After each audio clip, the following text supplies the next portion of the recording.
Un jour de Shabbat, Jésus était entré dans la synagogue et enseignait.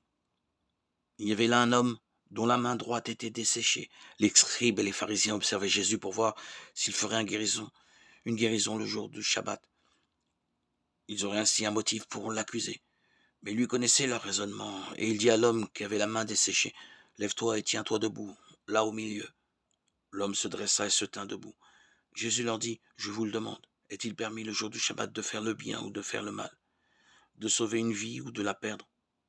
Alors, promenant son regard sur eux tous, il dit à l'homme, étends la main. Il le fit, et sa main redevint normale. Quant à eux, ils furent remplis de fureur, et ils discutaient entre eux sur ce qu'ils feraient à Jésus. Évangile de Jésus-Christ selon saint Luc, chapitre 6, 6-11. Ils observaient Jésus pour voir s'il ferait une guérison le jour du Shabbat. Suis-je aujourd'hui de ces pharisiens qui cherchent toujours à accuser leur prochain? Jésus n'est pas ainsi, il me regarde avec miséricorde non pour condamner mes manquements, mais pour écarter de moi ce qui m'empêche d'être pleinement uni à lui. Il m'invite à étendre la main pour que j'apprenne à me laisser guider par lui sans vouloir tout gérer dans la confiance.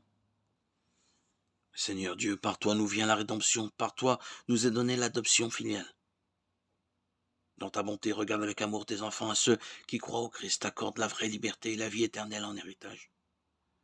Toi, tu es juste, Seigneur, tu es droit dans ton jugement.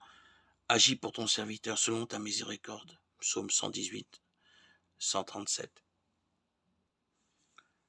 Par ta parole, Seigneur, accorde-nous d'être toujours associés pour toujours à la vie de ton Fils bien-aimé, lui qui vit et règne pour les siècles des siècles. D'être fidèle à ta parole.